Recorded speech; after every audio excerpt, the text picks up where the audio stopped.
The music of the Celestial Gala was a lie. It was a beautiful, soaring lie of violins and crystal, designed to cover the sound of knives being sharpened in the shadows. Elara Vance stood perfectly still in a corner, a ghost in a room of living portraits. She didn't belong here. Her dress, borrowed and slightly too large, felt like a costume. The air smelled of expensive perfume, roasted peacock, and the sharp, metallic scent of predatory ambition. She was an Omega without a pack, a leaf blown into a hall of stone.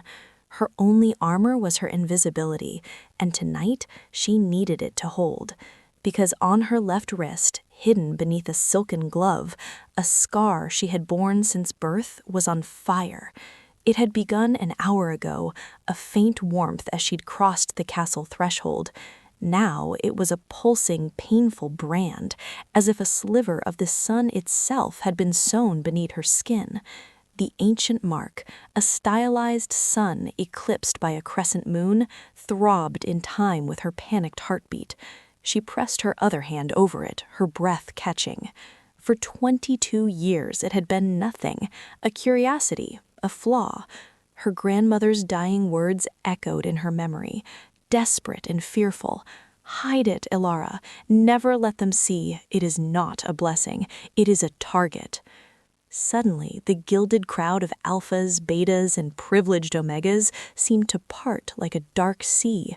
The murmur of conversation died, not to silence, but to a lower, more reverent hum.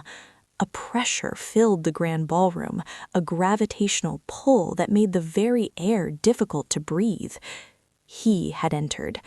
Alphaking Kaelen Thorne did not simply walk, he commanded the space around him to reshape itself to his presence. He was taller than any man in the room, his shoulders broad beneath a black formal coat edged with silver that mirrored the streaks in his otherwise night-dark hair.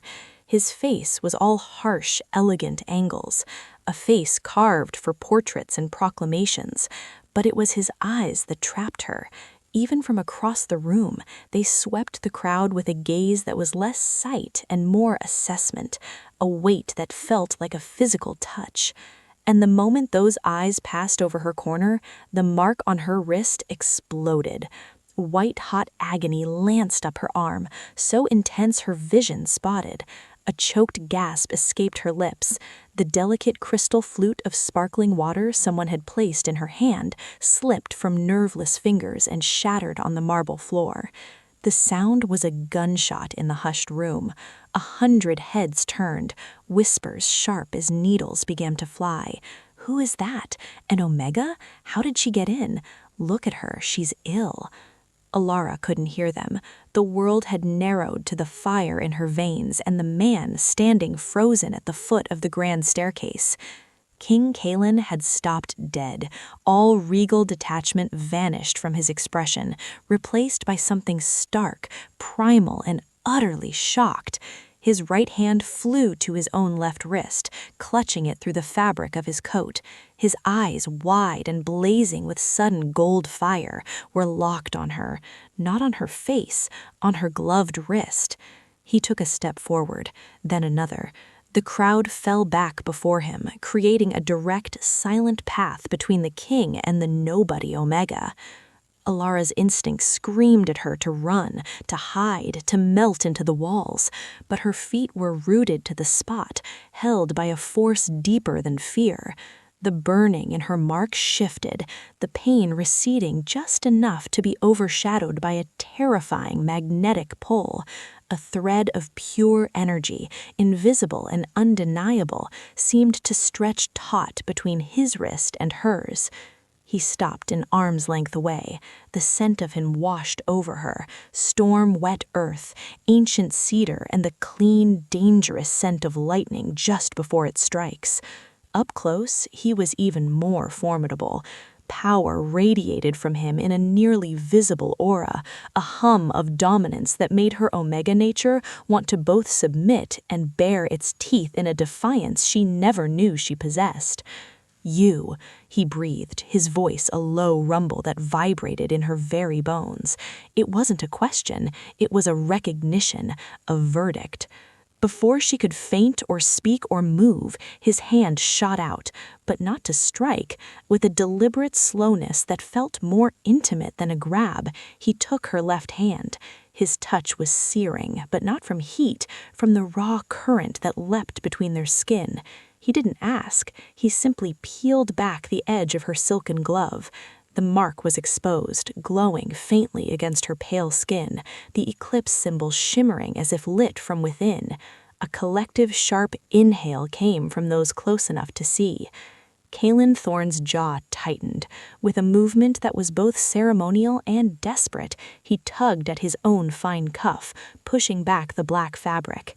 There, on the royal wrist, in the exact same place, was an identical mark, the eclipsed sun. It too was glowing. When he turned his wrist and brought it slowly, deliberately towards hers, the marks flared.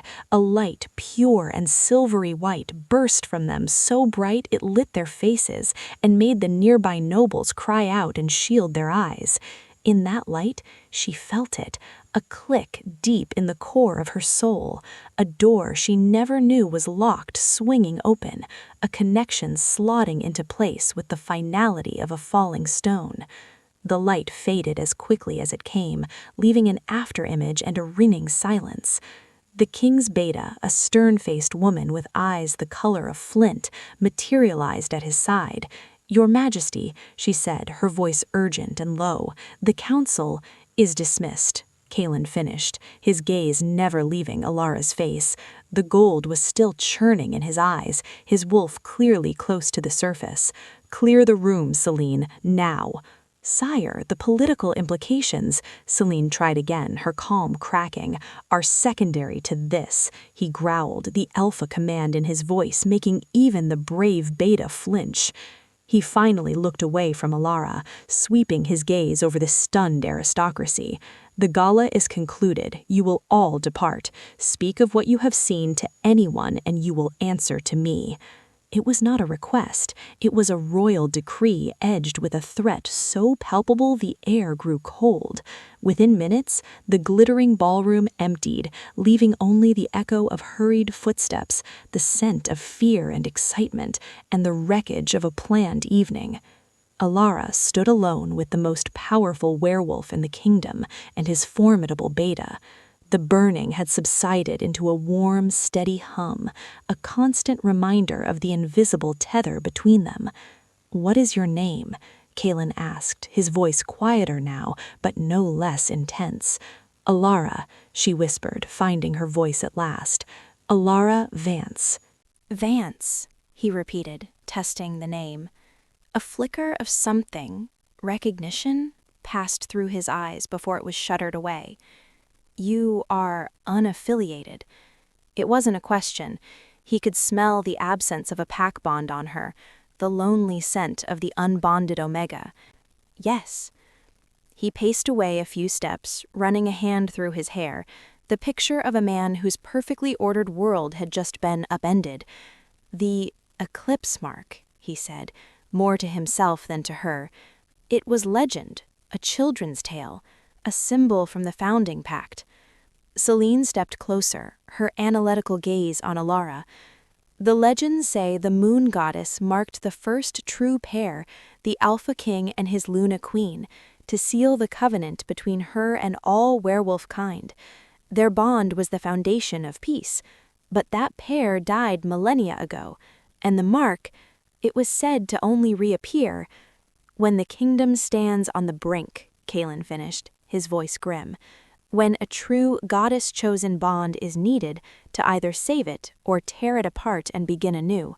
He turned back to Elara, and the weight of his stare was a physical thing. "Do you understand what this means, Elara Vance?" She shook her head, the motion feeling slow and heavy. "I only know it has been on my skin since I was born. My grandmother told me to hide it, that it was dangerous." "Your grandmother was wise," Celine said flatly. "This mark makes you the most coveted and the most threatened being in the realm. Every ambitious pack, every rival of the crown, Every traditionalist who fears the old magic, they will now see you as a key or a lock to be broken. I don't want to be a key, Elara said, a spark of her own defiance finally igniting through the shock. I just came here to find work, to survive. It was a pathetic confession in this setting, but it was her truth. Kaelen studied her, the conflict clear on his face. Here was a king bound by duty, tradition, and a web of political alliances, and here was a destitute Omega, a living legend that could shatter all of it.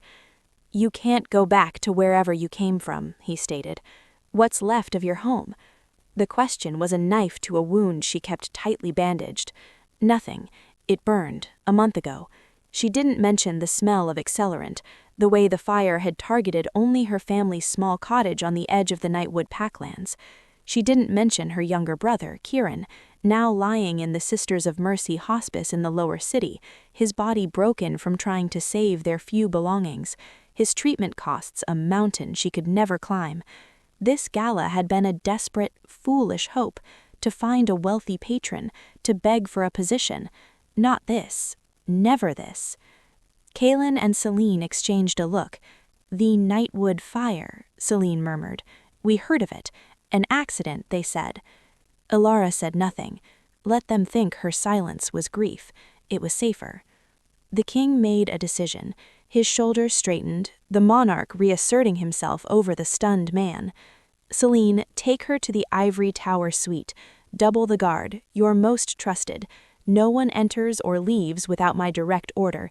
She is to be protected as if she were the crown itself. And the council? Celine asked. Lord Braden will demand an audience by dawn, as will your fiancé. At the word fiancé, a new kind of cold seeped into Elara's veins. Of course, a king would be promised, a political union, a strategic bond. Kaelen's face became a mask of stone. Lady Lyra will be dealt with. The council will be told a partial truth, that an attempt was made on my life using a rare magical poison, and that this woman, an Omega with a unique healing gift, neutralized it. Her presence is required for my continued recovery. It's flimsy, but it will buy us time. He stepped close to Elara again. The pull between them intensified, a hum in her blood that answered the hum in his. You are under my protection now, Elara Vance, but understand this, my protection is a cage. The walls are gilded, but they are walls.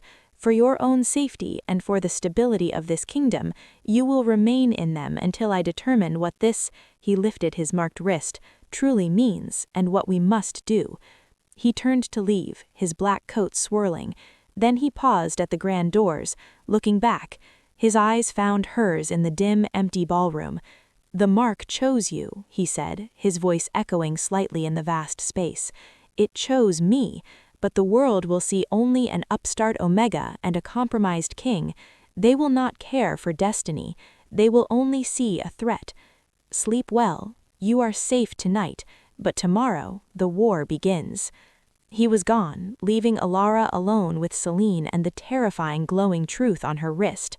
She looked down at the mark, no longer burning, but alive with a soft, persistent light. Her grandmother's warning had been right. It was a target, and she had just stepped into the center of the bullseye. The cool stone of the Ivory Tower suite did nothing to soothe the fire in Elara's blood. The mark had settled into a low, persistent hum, a ghost of the earlier agony, but a constant reminder of the impossible tether. The rooms were opulent, silken hangings, a bed wide enough for 5, a balcony overlooking the moon-drenched capital, but every beautiful detail felt like a bar in a cage, the king's cage. Celine, the flint-eyed beta, had remained, a silent, watchful presence. You should rest, she said, her voice not unkind but utterly devoid of warmth. Dawn will bring complications. My brother, Elara blurted, the reality crashing back. Kieran, he's at the Sisters of Mercy hospice in the lower city. He's injured. I need to see him, to know he's safe. Celine's gaze sharpened. A sibling, that is a vulnerability. His location is known? To the healers, yes. To anyone who might have asked after a Vance after the fire. A new, more personal terror seized her. If she was a target, Kieran was a weapon waiting to be used. Celine moved to a small communication crystal embedded in the wall, speaking in low tones. After a moment, she turned back to Elara. A royal guard detachment is being dispatched to retrieve him. He will be brought to the castle's infirmary, under guard. It is the safest place for him now. Relief, sharp and painful, made Elara's knees weak. "Thank you." "Do not thank me," Celine said flatly. "It is a tactical necessity. Your focus must be survival. The king's story of a poisoning and your healing gift is fragile. You must learn to act the part. You know nothing of court, of politics." "I know how to be invisible," Elara countered, a spark of her own defiance finally igniting through the shock. "Please tell me what happened to the king tonight. What made this mark appear?" "You are no longer invisible," Celine stated, crushing the spark. "You are a lantern in a dark forest. Every creature, predator and prey, will now see you. You must learn which are which, and quickly." The lesson began immediately. Celine drilled her on basic protocol, on the names of the major pack lords on the Royal Council, on the delicate, deadly dance of allegiances. Lord Braden, the king's chief advisor, was a traditionalist, powerful and deeply suspicious of anything that disrupted the old ways. Lady Lyra, of the Silvermane pack, the king's betrothed, was not just a political partner. Her family controlled the northern mines, the source of the kingdom's wealth and weapons-grade silver. "The engagement is more than a union," Celine explained, her voice cool. "It is a peace treaty. Breaking it would not only insult Silvermane, it would risk cutting off the silver, crippling our economy and our warriors. The king cannot simply choose you, mark or no mark." The words were a bucket of ice water. The pull of the bond, terrifying as it was, felt like a promise. But it was a promise that could start a war. Sleep, when it finally came, was not restful. She dreamed of fire, not the random accident that had taken her home, but a wall of deliberate, laughing flame. And in the dream, a symbol was etched in the air before it was consumed, a sun eclipsed by a moon. She was awoken not by sunlight, but by the sound of raised voices beyond her door. A woman's voice, melodic and cold as a frozen stream, cut through the wood. "I will see her, Celine. Do not presume to tell me what I may do in my future husband's house." The door opened before Celine could stop it. Lady Lyra was every inch the queen in waiting. Her hair was a river of pale gold, swept into an intricate crown of braids. Her gown was the color of winter twilight, and her eyes were a piercing arctic blue. She was beauty forged in ice. She swept into the room, her gaze landing on Elara, who sat up in the massive bed, feeling small and exposed in a borrowed nightgown. "So," Lyra said, the word dropping into the silence like a stone, "you are the little healer who saved my beloved's life. How convenient." Elara said nothing, her heart hammering against her ribs. Lyra circled the bed, a predator inspecting strange prey. "An unaffiliated Omega, a Vance, a name from the dusty pages of failed lineages, and yet here you are, in the most secure rooms of the palace." She stopped, her eyes narrowing. "Tell me, healer, what exactly was the nature of this poison, and what was your remedy?" The lie felt thick on her tongue. I cannot say. An old family secret, an herbal antidote." "A secret," Lyra mused, a smile playing on her lips that never reached her eyes. "The Vance family had many secrets, it seems, especially about fires that leave no trace of their cause." Elara's blood ran cold. She knew, or she suspected. Before she could respond, another presence filled the doorway. King Kaelen stood there, still in clothes from the night before, shadows under his eyes, but his presence as commanding as ever. "Lyra, this is not appropriate." Lyra turned to him, her expression melting into one of concerned affection. It was a masterful performance. "Kaelen, my love, I was merely thanking the girl for her service and ensuring she was comfortable. After all, her well-being is now of the utmost importance to all of us. She emphasized the last words, a subtle reminder of their shared future. Your consideration is noted, Kaelen said, his voice a study in controlled neutrality. But the healer requires rest. The poison was taxing. Lyra's perfect smile held. Of course. She glided toward the door, pausing beside him. She placed a delicate hand on his arm, a gesture of possession. We must speak later, my king. The council is in an uproar. My father sends word. He is concerned. With a final glacial glance at Elara, she was gone. Kaelen entered the room, closing the door on Celine's watchful face. The space suddenly felt too small. The hum of the marks intensified, a silent conversation between their skin. She suspects, Elara whispered. She is not a fool, Kaelen said, pacing to the window. The story is thin. It will not hold for long. We need the truth. He turned to her, his golden eyes earnest. The fire. Tell me everything. So she did, the smell of smoke in the night, not of wood but of something acrid, the way the flames seemed to race with unnatural speed, seeking, not consuming randomly. Her grandmother's last act, shoving her and Kieran toward the root cellar, screaming not about the fire, but about them. They've come for the mark. Hide it, always hide it. And the glimpse, just before the roof fell, of a shadowy figure in the tree line, watching, a pendant catching the firelight, a pendant shaped like a coiled serpent. Kaelen's face was granite. A serpent's coil pendant, that is the sigil of the Obsidian Circle. What is that? A cabal, he said, his voice low, a group of purists who believe the old ways, the goddess-marked bonds, the sharing of power between ranks, weakened our kind. They believe only pure alpha strength, untainted by divine interference, should rule. They were thought disbanded, a ghost story. If they are active again and targeting a marked one, he looked at her, the implication heavy in the air. Then your arrival here last night was not chance. It was a move in a game that began long before we were born. The door opened again and Celine entered, her expression graver than usual. Sire, the guards have returned from the hospice. Elara's heart leapt. Kieran? Celine's gaze met the king's. He was gone. Taken by force just hours before our men arrived. The healers were persuaded to silence.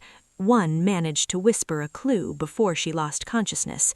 The men who took him wore no insignia, but his leader had a voice like grinding stone, and he left a message. What message? Kaelen demanded.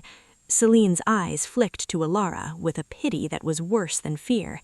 He said, the key will come to the lock, or the boy becomes a lesson in silence.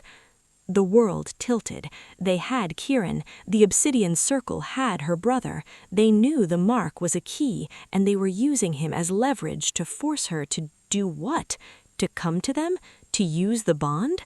Kaelen was at her side in an instant, his hand on her arm. The contact sent a jolt of that electric warmth through her, a comfort and a catalyst. This is an act of war, he growled, the alpha power in his voice vibrating the air. They have struck at a citizen under my protection. They've declared their hand, Celine said. They want her. They believe she's the key to something. The question is, what is the lock? Elara's mind raced, fragments piecing together. Her grandmother's warnings, the symbol in her dream, the ancient legend. The founding pact, she breathed. The mark sealed the covenant. What if the covenant wasn't just a promise? What if it was a literal lock, a seal on something? Kaelen and Celine stared at her. The vault of the first pact, Kaelen said slowly. It is a real place, deep beneath the castle, sealed with magic so old no one remembers its purpose. It is legend, even to kings, a relic. What if it's not just a relic? Elara's mark pulsed as if in agreement. What if the eclipse mark is the key to opening it, and the Obsidian Circle doesn't want it opened? They want what's inside, or they want to ensure it never opens. The theory hung in the air, terrifying and plausible. We need to see the vault, Kaelen decided. Sire, the council, Celine started. The council be damned, he said, a royal fury finally breaking through his control. They play their games of power while a child is taken and ancient enemies move in the shadows. We seek the truth, tonight. The descent into the bowels of the castle was a journey into another age. The air grew cold and still, smelling of damp stone and age. They moved in silence, Kaelen leading with a mag-light orb, Celine a watchful shadow behind Elara. The pull between the marks grew stronger the deeper they went, a guiding thread.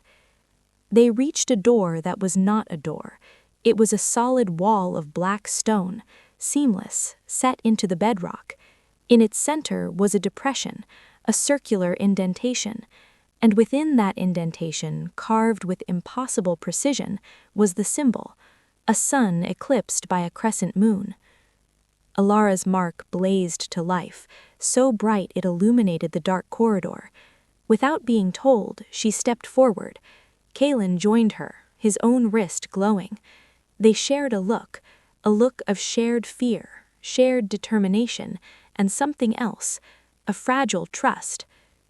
Together, they placed their marked wrists into the indentation. The stone did not grind or slide, it dissolved. The black stone turned to shimmering mist, revealing a passageway that hummed with latent, immense power. They stepped through into the vault of the first pact. It was not a treasure room. There were no gold or jewels. The chamber was circular, its walls made of a luminous, pearlescent stone that pulsed with a soft internal light. In the center stood a pedestal, and on it rested not an object, but a shimmering, amorphous sphere of light.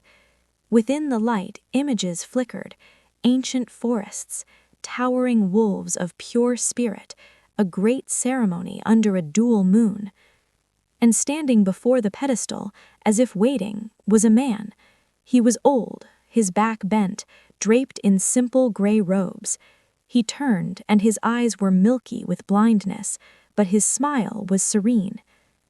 King Kaelen Thorne, daughter of the eclipse, you are on time, the old man said, his voice like dry leaves. I am Alistair, the last keeper of the pact. I have been waiting for you for 300 years. Shock rooted them to the spot. The Obsidian Circle has the boy, Alistair continued, as if discussing the weather. They believe the vault holds a weapon, a source of pure alpha power they can unleash to purify the world. They are wrong. What does it hold? Kaelen demanded, his voice echoing in the sacred space. The truth, Alistair said simply. He gestured to the sphere. The first pact was not just a promise of peace. It was a balance. The moon goddess blessed the first pair, yes, but she also entrusted them with her essence, the divine spark. That spark is the source of all our shifting power, our connection to her. It is what makes us more than beasts.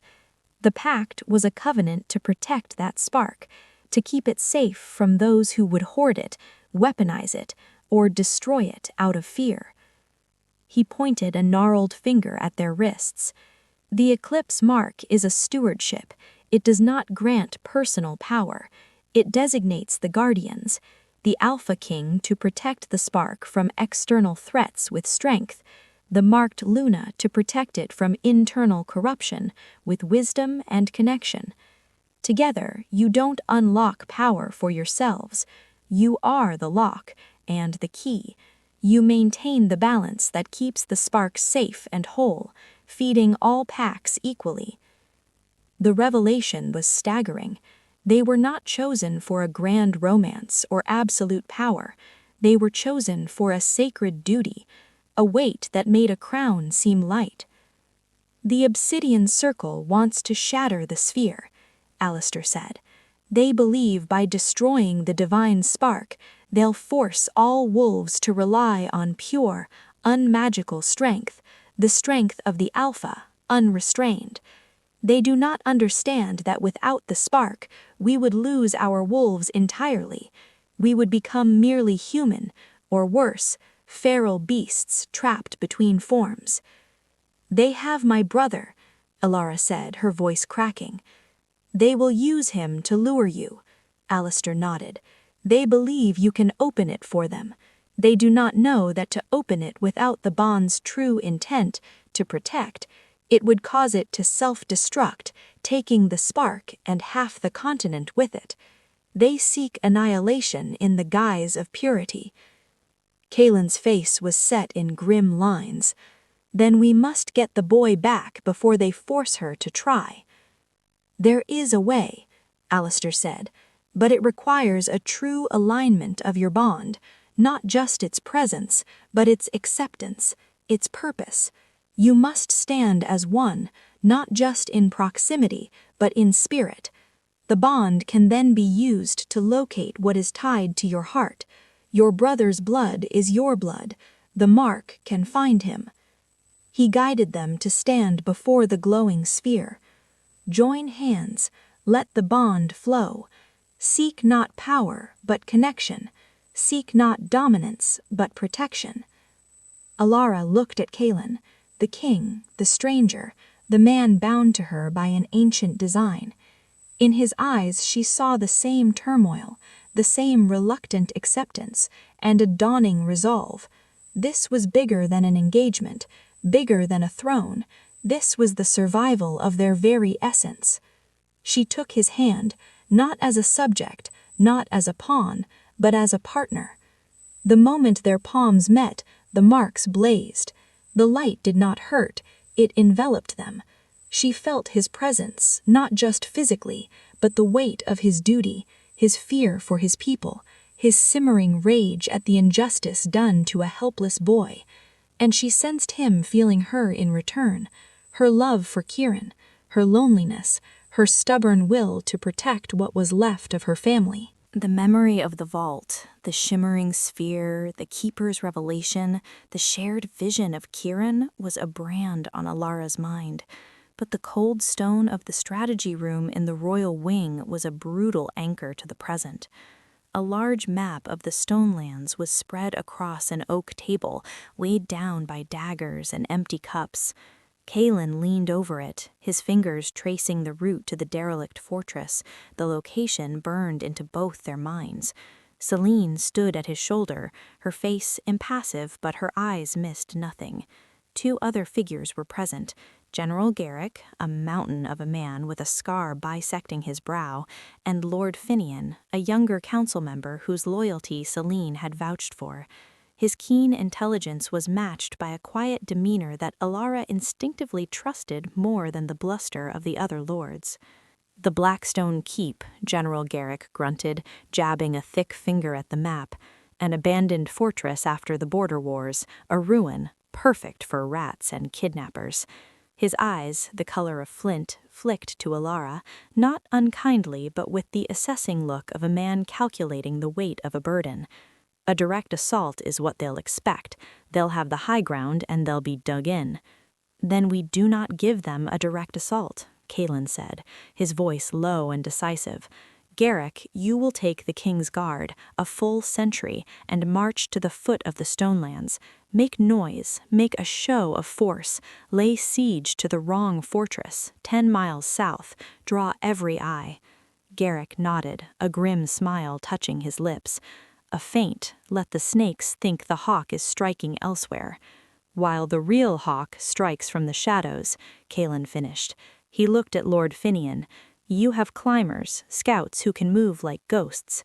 "The Shadowfangs," Finian confirmed with a slight bow. "They scale the eastern cliffs of the keep, the ones considered unscalable. They can be there, over the wall and into the lower dungeons before the sentries on the main gate finish their first yawn." "And us?" Elara asked, the question cutting through the tactical planning. Kaelen's gaze met hers, and in it she saw no coddling, no dismissal. He saw a part of the plan. We go with Finian's team, not at the front, but we must be close. The bond, when we are near Kieran, we will know. We can guide them directly to him, bypassing any false cells or traps, and if the mark is needed to bypass any wards they've placed. He didn't finish. He didn't need to. The mark was their tool and their liability. Celine spoke, her voice like the slide of a blade from its sheath. Lady Lyra is demanding another audience. She is persistent. Her father, Lord Baltazar, has sent a formal inquiry about the ongoing military maneuver and its connection to the mysterious guest. A chill that had nothing to do with the stone room seeped into Elara. She was probing about the fire. She knows something. Or she is fishing, Kaelen said, but the doubt was there. He straightened. Celine, delay her. Tell her I am in council with the generals regarding bandit activity in the Stonelands. It is not even a lie. He turned back to the map. We move at moonset, the darkest hour. The hours before departure were a strange purgatory. Elara was fitted with dark, supple leathers, not a warrior's armor but the gear of a scout. It felt alien on her skin. A servant brought a tray of food she couldn't eat. The mark on her wrist was a quiet, watchful ember. As twilight bled into night, a soft knock came at her chamber's door. It was not Celine. It was Lady Lyra. She entered without waiting, her usual glacial composure frayed at the edges. Her eyes were red-rimmed, though her posture was still rigidly perfect. "You are leaving," Lyra stated, her voice stripped of its usual honeyed malice. It was flat. Tired. Elara said nothing, her guard up. Lyra paced to the window, looking out at the gathering dark. "My father's men are already riding for the Stonelands, not with the Kingsguard, a smaller, faster party. They carry his personal seal." She turned, and the conflict on her face was real, a crack in the ice. "I do not know what game you are part of, Elara Vance. I do not know if you are a victim or a viper, but my father, his fervor has changed. It has become a cold, sharp thing. He speaks of purity, of a glorious return to a strength untainted. He burns old texts and meets with men whose eyes hold no light." She took a step closer, and for the first time Elara saw not a rival, but a woman trapped in a gilded cage of her own kind. "The boy they took, your brother, I heard the guards whispering. The men who took him, the description of their leader, the grinding voice. I have heard that voice, in my father's private study, late at night." The confession hung between them, charged and dangerous. "Why are you telling me this?" Elara breathed. "Because if my father is involved in kidnapping a child, then the man I am meant to marry is right to stop him," Lyra said, the words seeming to cost her dearly. "And because I wish to be able to look at my reflection tomorrow." She reached into a fold of her gown and pulled out a small flat case of polished silver. "Take this. It is a sound-dampening charm, one of my mother's. Activate it, and for a few minutes no sound will escape its radius. It may help you in a place where silence is life." Elara took the cool metal case, stunned. This was not an act of alliance, but a thread of conscience. "Do not thank me," Lyra said, retreating back toward the door, her mask sliding partially back into place. "And do not think this changes anything between us. If you survive, and you stand where I am meant to stand, we will be enemies again. But tonight I would rather be an enemy to my father than to what is right." She left as silently as she came, leaving Elara holding the charm and a whirlwind of confusion. The journey to the Stonelands was a silent, grueling dream. They traveled not on horseback, but in a padded, closed carriage that moved with unnatural speed and silence, another of Finian's discreet resources. Inside, Kaelen, Elara, and Finian sat in tense quiet.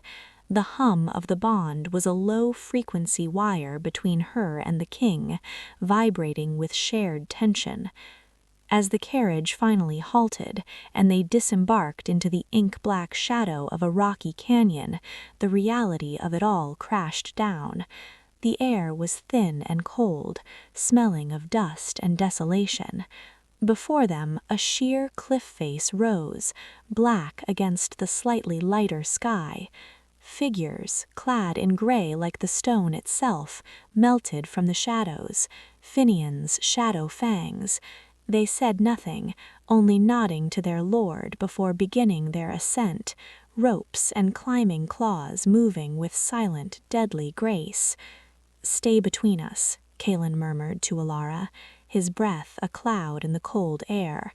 His eyes glowed faintly gold in the dark, his wolf close. "Do exactly as Finian says." The climb was a lesson in terror. Elara was no climber, but the shadow fangs had a system. She was secured in a harness, pushed and pulled up by strong, silent hands when needed. The world narrowed to the next handhold, the next ledge, the burning in her muscles, and the persistent guiding pulse in her wrist that grew stronger with every vertical foot. They crested the wall, rolling onto a narrow battlement littered with the bones of forgotten defenders.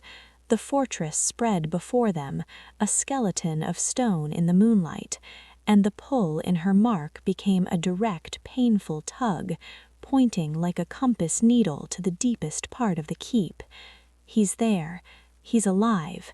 Finian gestured with sharp hand signals. The shadow fangs split, flowing into the ruins like smoke. Kaelen, Elara, and Finian followed a trio of scouts down a crumbling staircase into the bowels of the earth. The smell changed, mold, damp, and beneath it the coppery scent of fear and old blood. The bond tugged harder, leading them through a maze of dripping corridors. They passed empty cells, rusted manacles hanging like dead fruit. Then a sound, the grinding voice from the vision. "Patience, little spark, the key will come, and when it turns, your purpose will be served." Elara's blood iced over. She peered around a corner, Kaelen a solid, warm presence at her back. In a cell ahead, lit by a single guttering torch, Kieran was chained to the wall.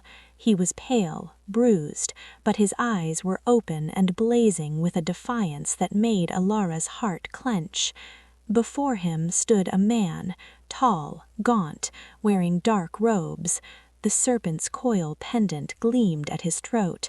His face was all sharp planes and deep-set eyes that held a fervent, unnerving light. "She won't come for me," Kieran spat, his voice hoarse but clear. "She is bound," the man grinder said, his voice living up to its description. "The bond will pull her. It is a chain stronger than iron.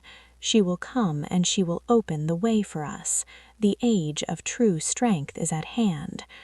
Elara's hand closed around the silver case in her pocket, Lyra's gift. She looked at Kaelen, then at Finian, and pointed to the case and made a silencing motion over her mouth. Understanding flickered in their eyes. Finian gave a rapid series of signs. Two shadow fangs melted further down the corridor, flanking the cell door. Another positioned above a rotten ceiling beam. Kaelen nodded to Elara. "Now." She pressed the clasp on the case. A faint, almost imperceptible shimmer spread from it, a bubble of silence encompassing the cell and the corridor around it. At that moment, Kaelen and Finian moved. They were a blur of coordinated violence. Kaelen went low, a silent rush of alpha power aimed at Grinder's legs. Finian went high, a thin blade aimed for Grinder's throat. The shadow fangs slammed the cell door open and were on the chains binding Kieran in a heartbeat. But Grinder was no ordinary fanatic. He moved with a speed that belied his gaunt frame, swaying aside from Finian's blade. A dagger, black and non-reflective, appeared in his hand, meeting Kaelen's attack. The clash was eerily silent within the charm's field of power, a pantomime of deadly force. The guardians, Grinder mouthed, his eyes widening with a mix of fury and triumph. He didn't shout. He knew they'd brought silence. This was a test he'd anticipated. He lunged not at Kaelen, but toward the cell, toward Kieran, not to kill, but to grab. A hostage, a shield. Elara didn't think. She moved on instinct, throwing herself into the doorway between the flashing dagger and her brother. Time slowed. She saw the black blade coming, saw Kaelen's desperate lunge to intercept, saw the cold certainty in Grinder's eyes. Then the mark on her wrist flared. It was not a burn of pain, but a surge of pure, defiant energy.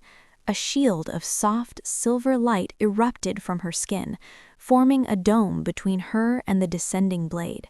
The dagger struck it with a soundless flash of sparks and rebounded as if hitting solid steel. The shock on Grinder's face was absolute. He hadn't expected her to wield the bond's power. He'd expected the king. That moment of shock was all Kaelen needed. His fist, wrapped in crackling gold energy, connected with Grinder's temple. The man crumpled, unconscious, to the damp stone floor. The silence charm flickered and died.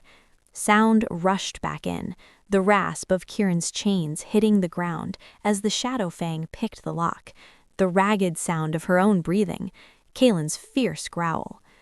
"Elara!"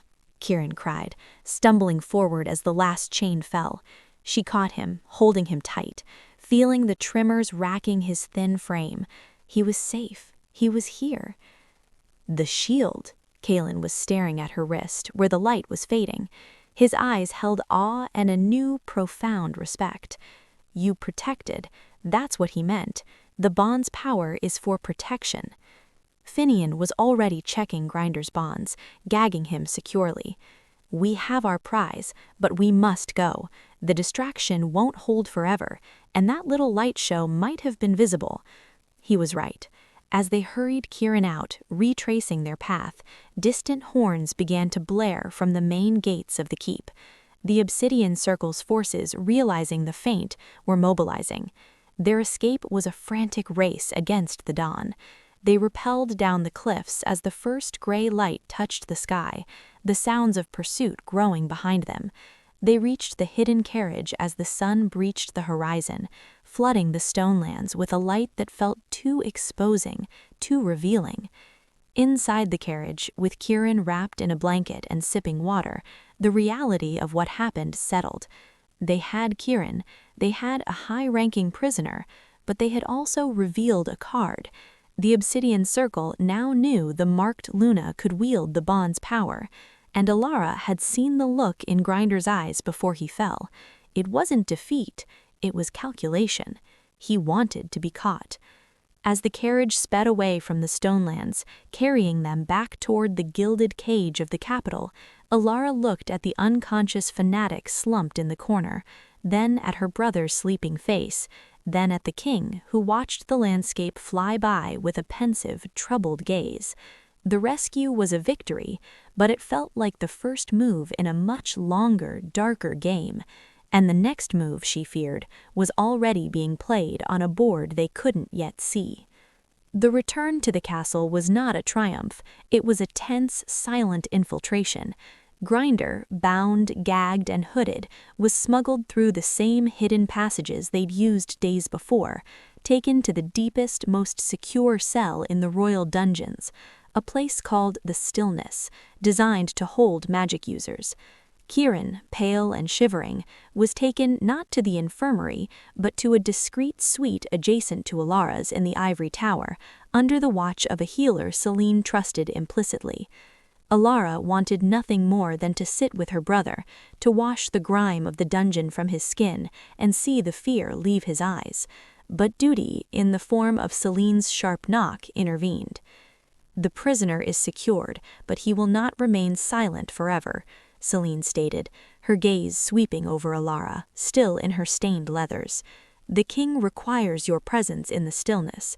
The bond may elicit truths that force cannot. The mark on Elara's wrist gave a sympathetic pulse. The thought of being near that man again, of feeling his fanatical energy, made her skin crawl. But she nodded. Kaelen was waiting.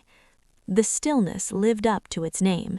It was a cube of gray, non-reflective stone, devoid of feature save for a single magically reinforced door and a grate in the ceiling for air. The air itself felt dead, sucking sound and warmth away. Grinder sat on the bare floor, his hood removed, his hands bound in silver cord manacles that glowed faintly. He looked up as they entered. His eyes, now that she saw them in the light, were a pale, watery gray. They held no fear, only a chilling, patient intensity. Kaelen stood before him, a figure of contained power in the sterile space. You are called Grinder by your associates. What is your true name?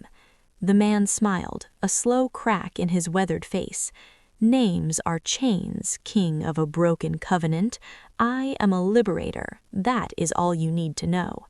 You kidnapped a child to lure his sister. Why? The key must be tested. The lock must be perceived. The girl is both the key and neither, a fascinating paradox. His gaze slid to Elara, and it felt like being dissected by a cold blade. You manifested a shield, instinctive, unbidden. How interesting. The Luna's aspect is supposed to be passive, wisdom, connection, not active defense. Unless, his eyes gleamed, unless the threat was not to you, but to the spark you are bound to protect. The bond protects its purpose. How illuminating. He was learning from them even in captivity. Who leads the Obsidian Circle? Kaelen's voice was a whip. Where is your base? Grinder chuckled, the sound like pebbles in a tin cup. You look in the wrong direction, king of a broken covenant. You search for monsters in the shadows, when the true rot grows in the sunlight, in the halls you walk every day. His eyes locked on Elara again. Ask her about the gift, the pretty, silent gift from the Ice Princess. Did it work? Did it keep your brother's screams from echoing in the stone? Elara's breath caught. Lyra. He knew about the charm, which means Lyra's father, Lord Balthazar, is deeply entangled, or our security was catastrophically breached. Kaelen's expression darkened. He took a step closer. You will answer me. I have already answered, Grinder said, leaning back against the wall as if settling in for a long chat. You have the pieces, the fire, the charm, the fervent lord and his conflicted daughter. The circle is not a secret society hiding in caves. It is an idea, a conviction, and it has taken root in the very heart of your power. You cannot arrest an idea. You can only watch it grow until it chokes you. Frustration radiated from Kaelen. He turned and strode from the cell, Elara following. The door sealed behind them with a final, hollow thud. He's baiting us, Kaelen growled in the corridor outside. He wants us to look inward, to breed paranoia. But what if he's right? Elara whispered, the cold of the stillness still in her bones. Lyra gave me that charm. She warned me about her father. But how did he know? Unless Lord Balthazar reported to him directly, immediately? Celine, who had been waiting outside, interjected. Lord Balthazar has requested a private audience with you, sire. He expresses concern over Lady Lyra's distressed state and rumors of an unsanctioned raid in the Stonelands. Of course he has, Kaelen said, his jaw tight. He's covering his tracks or testing the waters. We play along, grant his audience. But first, he looked at Elara, a new plan forming. We need to understand what we are, truly. The Keeper spoke of alignment, of purpose. We defended Kieran. That was a start. But we need to be more than a shield. We need to be a united front. How? Elara asked, the weight of the unknown pressing down. We consult the only other source we have, the vault, and we bring the keeper a question. Returning to the vault felt different. The first time was discovery, shock. This time was purpose. The path was familiar, the humming presence of the deep earth a constant companion. The black stone door shimmered into mist at the touch of their joined marks. Alistair was there, as if he had never moved, standing before the glowing sphere of the divine spark. You have returned, and you have brought the stink of conflict and fear with you. His blind eyes seemed to see right through them. The child is safe, the fanatic is caged, but the wound remains open. The prisoner claims the corruption is within the court itself, Kaelen said, dispensing with pleasantries. He knew of an aid given to us by the king's betrothed. He speaks in riddles of ideas and roots. The Obsidian Circle are gardeners of despair. They plant seeds of doubt in fertile soil, in the hearts of those who fear loss of power, those who grieve for a past they imagined was stronger, purer. A lord who sees his influence waning, a soldier who believes modern ways make warriors soft. These are their recruits. Yes, it could be within your court. It likely is. Elara stepped forward, her hand unconsciously covering her wrist. When we rescued my brother, the mark created a shield. Not him, she gestured to Kaelen. Me. The prisoner said the Luna's aspect was passive. Was he wrong? Alistair's milky gaze turned toward her. He sees in binaries, strength and weakness, active and passive. The bond is a circle, child, not a line. The Alpha's strength is for outward protection, the sword. The Luna's strength is for inward preservation, the shield. But a shield must be wielded. It is an active choice to stand in the path of danger. You chose to protect your kin, who is tied to your heart, which is tied to your duty. The bond answered. It was wisdom and action. They are not separate. He gestured to the sphere. The divine spark is not just power. It is life, connection, balance. To guard it requires both the will to strike at threats and the will to endure, to heal, to preserve. You are learning. We need to do more than learn. We need to root out this corruption. How can the bond help us see it? Alistair was silent for a long moment. The bond is not a spyglass. It is a tuning fork. When you are in alignment, truly united in purpose and trust, it resonates with the essential nature of things. It can sense profound discord, a soul deeply at war with the balance the spark represents. He tilted his head. But to do so, you must be a perfect channel. Any discord between you will cloud the reading. You must be in harmony. Elara looked at Kaelen. Harmony. With this formidable, duty-bound stranger who was her other half. It felt as daunting as scaling the Blackstone Keep. There is a ritual, Alistair continued, the conjoining.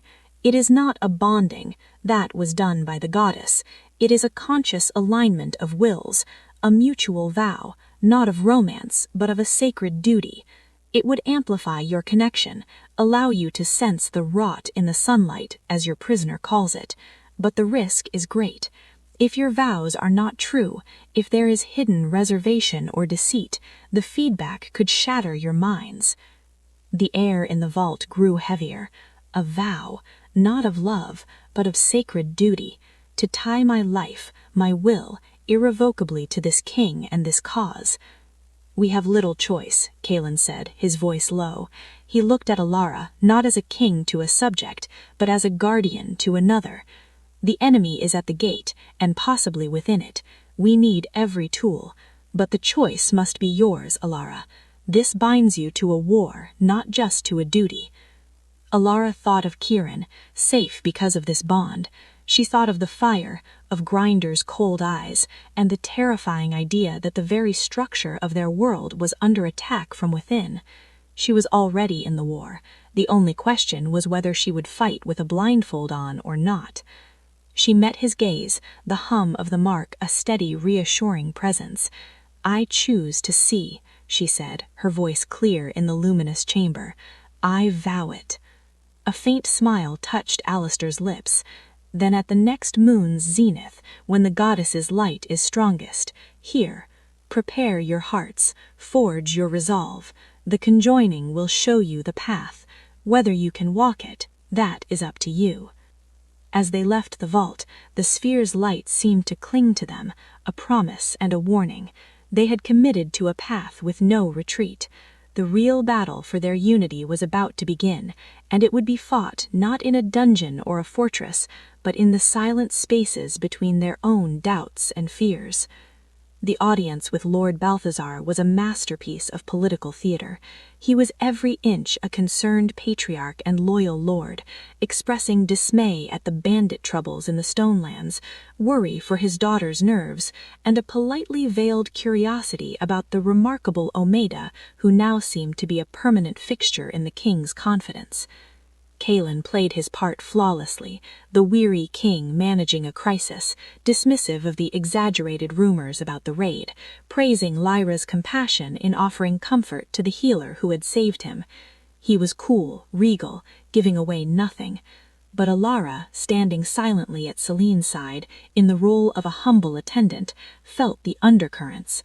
Lord Balthazar's eyes, the same arctic blue as his daughter's, held none of Lyra's conflicted light. They were calculating, assessing, as sharp and cold as a diamond-tipped drill. When his gaze passed her, it didn't linger on her face, but dropped to her gloved wrist for a fraction of a second. He knew, or he strongly suspected. After he left, bowing with perfect deference, the air in the room felt poisoned. "He's the source," Celine stated flatly. "The chill in that man has nothing to do with his pack's territory." "We have no proof," Kaelen said, sinking into his chair, the mask of the king slipping to reveal exhaustion. "Only the word of a fanatic and a charm from his daughter. He controls a third of the royal council and the silver mines. Accusing him without ironclad evidence would split the kingdom in two." "The conjoining," Elara said softly, "if it can let us sense the discord." "It is our only hope," Kaelen agreed, "but until then we must walk a razor's edge." The razor's edge found Elara that afternoon in the secluded royal gardens. She had gone there seeking a moment of peace, to feel real sunlight after the depths of the vault and dungeon. She found Lyra instead. The lady was sitting on a stone bench, as still as a statue, staring at a frozen fountain. She did not look up as Elara approached. "Is he well, your brother?" Lyra asked, her voice devoid of its usual polished edge. "He is, thanks to your gift." Elara remained standing, cautious. A bitter smile touched Lyra's lips. "A gift that was noted. My father asked me why I was depleting my mother's heirlooms for a stranger." She finally looked up, her eyes haunted. He was not angry. He was pleased. He said it showed strategic thinking, investing in a potential asset. An asset. She spat the word. He knew it would be used in the Stonelands. He wanted me to be complicit. The confession was a bomb. "You're sure?" "I am not a fool, Elara Vance. I see the patterns now. The late-night meetings with men who smell of dust and fanaticism. The burned treaties he calls weakness. The way he speaks of the king's new favorite, you, with a disgust that goes beyond political annoyance." She stood, her hands clenched at her sides. "He is part of whatever this is, the Obsidian Circle, and he is using me, my position, to further it." "Why tell me this?" Elara asked, her heart pounding. "You could deny. You could stand with your family." "My family is a rotting tree," Lyra whispered, a crack of raw pain in her voice, "and I am a branch expected to bear poisoned fruit. I will not." She took a shaky breath. "I do not like you. You have upended my life, my future. But you are not the enemy. My father is, and I will not be his tool." It was a staggering act of courage, to choose conscience over blood, over power, over everything she had been raised for. "What will you do?" Elara asked. I will be their eyes where they expect blindness, Lyra said, a new steely resolve straightening her spine. I will play the dutiful, spurned fiancé, feeding them harmless tidbits while I learn what I can. When you have your proof, I will stand with you, not for you, for the kingdom my father seeks to poison. It was an alliance forged not in friendship, but in shared necessity and a desperate grasp for integrity. As Lyra walked away, leaving Elara amidst the dormant roses, she felt the first fragile strand of a new web being woven, one of truth within the palace of lies. The night of the moon's zenith arrived, cloaked in a silence that felt expectant. The castle slept, or pretended to. Elara and Kaelen met at the entrance to the deep passages. No guards, no Celine.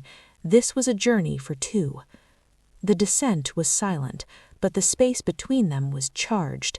The coming ritual loomed, a threshold they were about to cross together.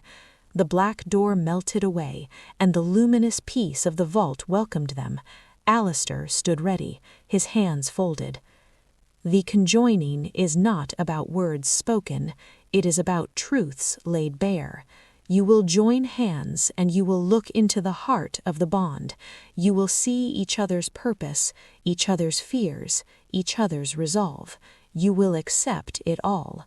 Only then can your wills become one channel for the goddess's sight. He positioned them before the sphere, facing each other. Begin. Elara took Kaelen's hands. His were large, warm, calloused from sword and scepter. The moment they touched, the mark ignited, but not with pain. It was a rush of connection, a door swinging wide. And then she saw. Not with her eyes. Images, sensations, emotions flooded her from the point of contact. She saw a boy, smaller with Kaelen's eyes, practicing sword forms alone in a vast empty yard, the weight of a crown already on small shoulders. She felt the crushing loneliness of command, the constant calculation, the fear of failing millions that depended on him. She saw his first sight of her in the ballroom, not as a disruption, but as a terrifying, beautiful mystery that shook the foundations of his duty-bound life. She felt his fierce, protective rage when Kieran was taken, and beneath it, a profound respect for her courage that he dared not name. It was overwhelming. His entire life, his burdens, his hidden self, poured into her. And she knew with equal clarity that he was seeing her childhood of hiding, her grandmother's whispered warnings, the bone-deep love for Kieran that was her anchor, the terror of the fire, the suffocating shame of being Omega and Packless, the stubborn, unyielding will to survive that had carried her through it all, and her view of him, not just the king, but the man burdened by a destiny as heavy as her own, the ally who had fought beside her, the partner she was slowly, terrifyingly learning to trust. There were no secrets here. It was the most vulnerable either of them had ever been. In that shared space of raw truth, words formed not from their mouths, but from the core of their aligned spirits. I see your strength, and I vow to honor it. His voice in her mind. I see your duty, and I vow to share its weight. Her own thought given form. I see your fear, and I vow to be your shield. I see your solitude, and I vow to be your ally. For the spark we guard, for the balance we serve, I bind my will to yours. Not as ruler and subject, not as Alpha and Omega, as guardians, together. The vows intertwined, creating a new pattern. The light from their marks didn't just flare, it merged, swirling around their joined hands in a helix of silver and gold, before sinking back into their skin, deeper than before. The flood of sensation receded, leaving them breathless, still holding hands. The connection wasn't gone, it was solidified, A quiet, profound understanding hummed between them, a shared frequency. Elara looked into Kaelen's eyes and saw not a king, but her partner. He looked back, and she knew he saw the same. Alistair's voice was a gentle intrusion. "It is done. The channel is open. Now, look." He gestured to the sphere, not as a mirror, but as a lens. Holding the new deep connection between them, they turned their united awareness outward, through the bond, through the castle above. It was like listening to a chorus. Most souls hummed with normal complexities, ambition, kindness, boredom, worry. But then, a discordant note. Sharp, jarring frequency of absolute conviction, tainted by a bitter, seething hatred for the very concept of balance. It was cold, intellectual, and utterly ruthless. It came from the wing housing the Silvermane delegation, Lord Balthazar. But it didn't stop there. Fainter but similar discord echoed from two other points, the chambers of an elderly general on the council and a wealthy trade minister. A network. Cancer. They pulled back, the vision fading. Elara swayed, and Kaelen's grip tightened, steadying her. "You have your map. The infection is identified. Now you must be the surgeons.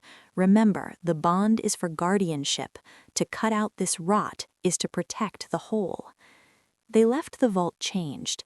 The connection was no longer a mysterious tether. It was a shared foundation. They knew the enemies within their walls. The next phase of the war had just begun. Armed with the visceral, undeniable truth of the conjoining, their strategy shifted. Direct confrontation was still too dangerous. Balthazar was too powerful, with too many allies in place. They needed to make the circle expose itself, to overreach. Their weapon was information, carefully poisoned. Through Lyra, they began feeding Lord Balthazar subtle, believable lies, that the king, still weak from the poisoning, was relying more on traditionalist generals, sidelining progressive advisors. That Elara was a nervous, simple girl, obsessed only with her brother's health, her healing gift a fluke she couldn't replicate. That the prisoner in the Stillness was a broken man, babbling about caves and forgotten gods. They painted a picture of vulnerability, of a regime faltering. And the Obsidian Circle, confident and smelling blood in the water, began to move more boldly. Encrypted messages flew via trusted couriers. A secret meeting was called in the dead of night, not in some distant ruin, but in the wine cellar of the trade minister's luxurious townhouse within the capital itself. Kaelen, Elara, Selene, Finian, and a hand-picked group of Shadowfangs listened from the cellar's hidden priest hole, a forgotten relic from a more paranoid age. The conjoining bond allowed Kaelen and Elara to project a shared, muted awareness, letting them sense the attendees' auras, confirming what they already knew. They heard Balthazar's voice, stripped of its courtly polish, now fervent and cold. The king is distracted. The marked girl is a kitten, not a guardian. The time is approaching. The lunar eclipse is in 7 nights. The veil between realms will be thin. The artifact is ready. Artifact. The word hung in the musty air. Another voice, the elderly general's, rasped. The vault's location is confirmed. The keeper is an old fool who has spoken to the girl. He has confirmed the spark resides where the legend said. Our agents have prepared the unbinding stone. It resonates with a corrupted echo of the eclipse mark. During the eclipse, when the goddess's power is in flux, we will use it to shatter the vault's seal and then the sphere itself.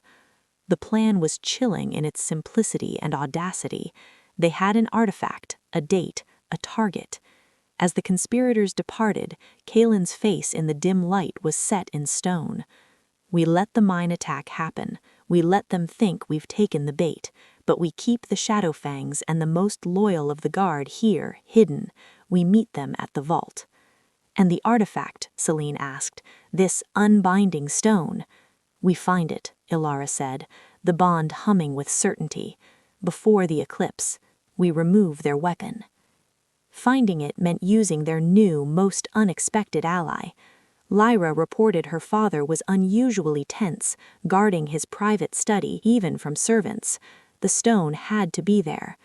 A night later, while Balthazar was at a council dinner, Lyra used her knowledge of the household to disable the simple magical ward on Balthazar's study door. Elara and a Shadowfang slipped inside. The conjoining bond acted as a divining rod. Elara felt a nausea, a wrongness pulsing from a locked chest beneath the floorboards. The Shadowfang, a locksmith of unparalleled skill, had it open in moments. Inside, on a bed of black velvet, lay the unbinding stone. It was a jagged, ugly piece of obsidian, but deep within it, a sickly green light pulsed in a rhythm that mimicked, but distorted the steady hum of their own marks. Looking at it made Elara's soul ache. They replaced it with a perfect replica Lyra had procured, a dead piece of volcanic rock imbued with a minor illusion charm to mimic the inner light. The real stone was whisked away to the Stillness, placed in a lead-lined box next to the silent grinder. The trap was set. The enemy had their date, their plan, and a worthless rock. All that was left was to wait for the eclipse and spring their own trap at the very heart of the conspiracy. The day of the lunar eclipse dawned with a strange, oppressive silence. The capital was on edge. Rumors of trouble at the mines had spread, and a large contingent of the king's guard had marched out at dawn, banners flying. The castle felt hollowed out. Kaelen and Elara moved through the day in a state of focused calm. The bond between them was a quiet, steady river of shared purpose. There were no grand speeches, no declarations.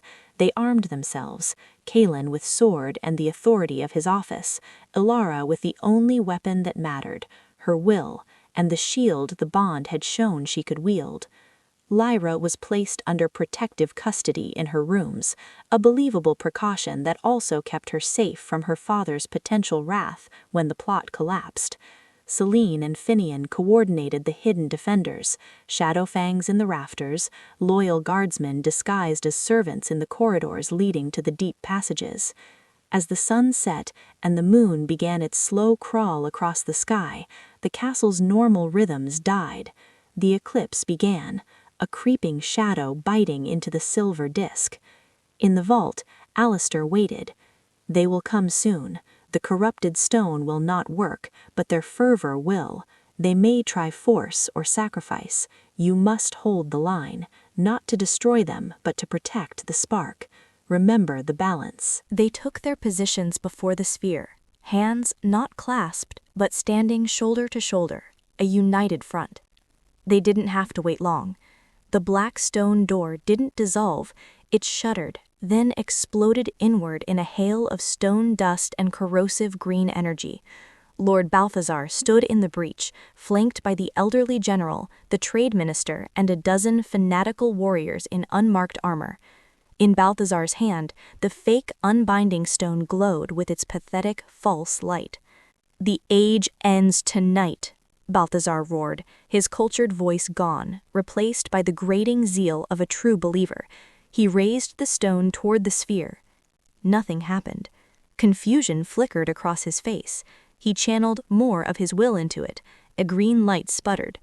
"Your toy is broken, Balthazar," Kaelen said, his voice ringing in the chamber. "The true stone is safe. Your plot is finished." Realization, then fury, transformed the Lord's face. "Then we do this the old way. Destroy the sphere. Shatter the cage."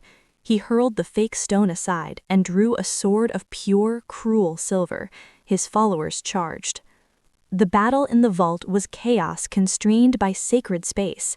Kaelen met the Balthazar's charge, their swords clashing with a sound like ringing bells. Celine, Finian, and the hidden defenders poured in from side passages, engaging the warriors. Elara stood her ground before the sphere, the bond a live wire. A warrior broke through, aiming not for her but for the pedestal. She didn't think. She raised her hand and the silver shield erupted, not just deflecting his blade, but shoving him back with a pulse of concussive force. But there were too many. The general, seeing his lord locked in combat, circled toward the sphere with a dagger meant for ritual sacrifice. Elara pivoted, her shield flaring again, but the strain was immense. She could feel it draining her, a direct tap into her life force through the bond. Kaelen felt it too, a pang of weakness through their connection. He redoubled his efforts, driving Balthazar back with a ferocious series of strikes. "Elara, the bond. Don't just shield, link." His meaning pierced her panic. The conjoining, harmony, not just taking, but giving. As the general lunged again, she didn't just raise her shield, she opened her will through the bond, not as a drain, but as a conduit. She felt Kaelen's immense strength, his unwavering resolve, and she channeled it. The shield didn't just glow, it blazed with the combined light of silver and gold. It expanded, becoming a dome over the sphere, pushing the general back and singeing his robes. At the same moment, Kaelen, feeling her steady, preserving energy flowing back to him, found a new clarity. His next strike was not just powerful, but perfect, slipping past Balthazar's guard and disarming him. He pinned the lord to the ground, his knee on his chest. Seeing their leader captured and the shield impregnable, the fight went out of the invaders. They were subdued, one by one. The eclipse reached totality outside. In the vault, the only light came from the glowing sphere and the fading aura around the two guardians, panting but unbroken, standing together over the defeated conspiracy. It was over. The cleanup was a quiet, grim affair. The public story was one of a shocking betrayal. Lord Balthazar and his co-conspirators, driven by greed and madness, had attempted a coup during a time of crisis. The mine attack was revealed as a sham, the returning guard rounding up the few remaining circle members in the city. The truth of the spark, the marks, the Obsidian Circle's true goal remained sealed within the vault and the minds of those who fought there. It was too dangerous, too destabilizing. Lord Balthazar, stripped of titles and lands, was sentenced to perpetual imprisonment in the Stillness. As he was led away, his eyes found Elara's, but the fanatical fire was gone, replaced by a hollow, broken confusion. The idea had died, and with it, the man. The engagement to Lyra was dissolved, not with scandal but with a formal decree citing Balthazar's treason and Lyra's own courageous role in uncovering it. She was granted a small, independent estate, free from her father's shadow. At their final meeting, she and Elara shared a silent nod, a respect forged in fire. Grinder, in his cell, simply smiled when told the news. The lock held. This time, the idea remains. It always remains. He said nothing more. With the immediate threat gone, the kingdom began to heal, but a new question lingered in the air, in the council chambers, in the looks sent Elara's way. What was her place now? A week after the eclipse, a different kind of ceremony was held, not in the grand throne room, but in the chamber just outside the vault. The attendees were few: Selene, Finian, the recovered Kieran, Alistair, and a handful of the most trusted lords who had proven their loyalty. Kaelen stood before them, but he did not sit on a throne. Elara stood beside him, not behind. The threat we faced was to the very soul of our kind. It was defeated not by an army, but by a covenant older than any crown. This covenant has chosen its guardians. He held up his marked wrist. Elara did the same.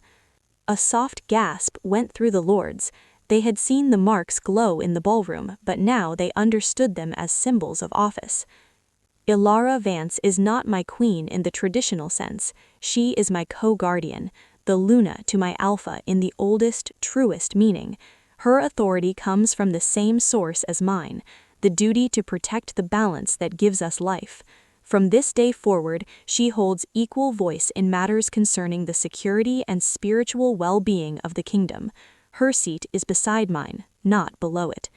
He took a simple silver circlet, not a crown, etched with the eclipse symbol, and placed it on her brow. It was cool, light. Then he removed his own heavy, jeweled crown, setting it aside. From a cushion, Selene brought forth a matching circlet of polished platinum, and Elara, her hands steady, placed it on his head. It was a coronation of purpose, not power, of partnership, not dominion. The lords bowed not just to their king, but to both of them, the guardians. Life did not become simple. The council grumbled about untraditional structures. Some packs were wary, but a shift had occurred. With the corrupting influence of the Crower removed, a space opened for new ideas. Laws protecting Omegas from arbitrary banishments, rejection were drafted. The teachings of balance and the history of the First Pact, sanitized of its magical truths, were introduced into schools. Kaelen and Elara ruled from a foundation of deep, unshakable trust. Their bond was their private strength, their shared compass. They spent their days in council, in judgment, in planning.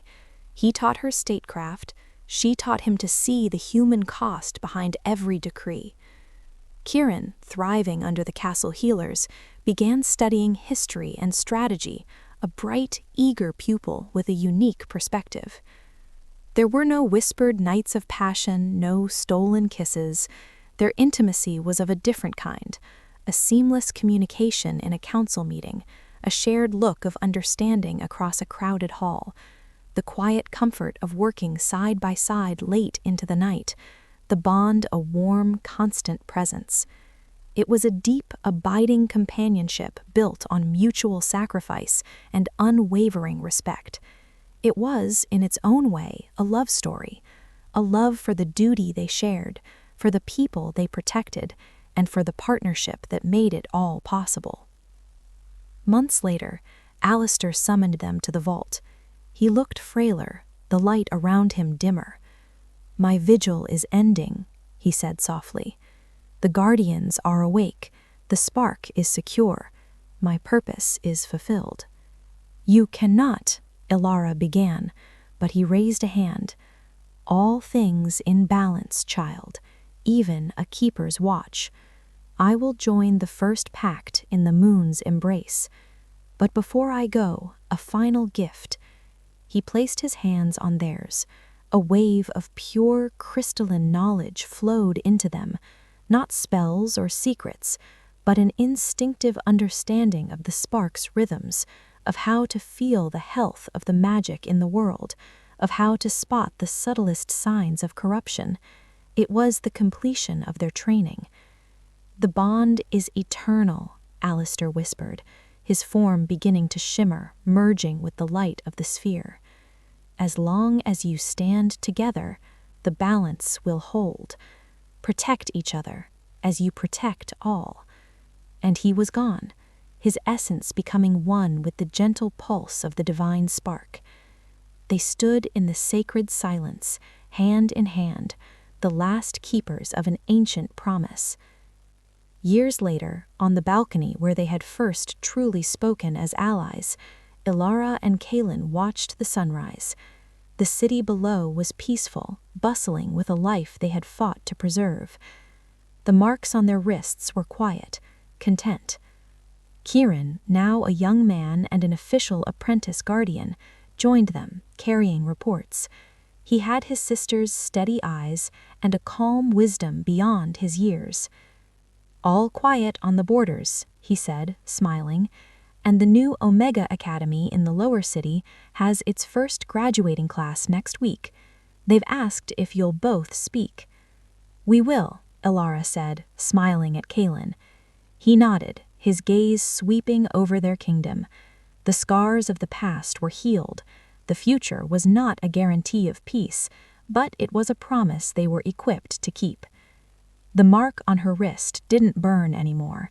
It glowed with a steady, peaceful light, a mirror to the one on his. They were not a king and his queen. They were the lock and the key, the sword and the shield, the guardians. And as the sun fully crested the horizon, bathing the world in gold, they turned together, shoulder to shoulder, and walked back inside. The sunrise over the capital was not an ending, but a quiet affirmation. It painted the spires of the castle in hues of rose and gold, the same light warming the newly laid stones of the Omega Academy in the city below.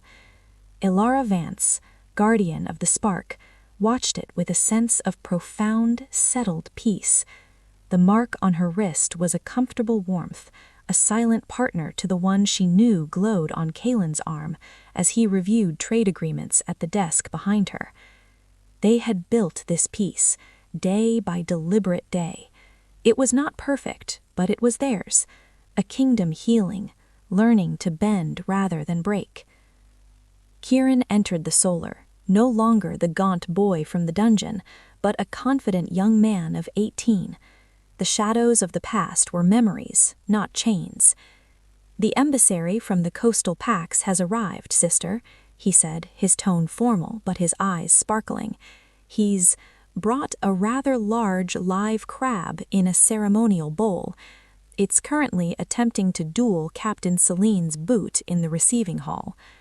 A faint smile touched Kaelen's lips without him looking up from his parchment. "See that the crab is treated with all the diplomatic courtesy befitting a crustacean ambassador, Kieran, and send for the chef. Perhaps a peace offering of clarified butter can be arranged." Elara shared an amused glance with her brother.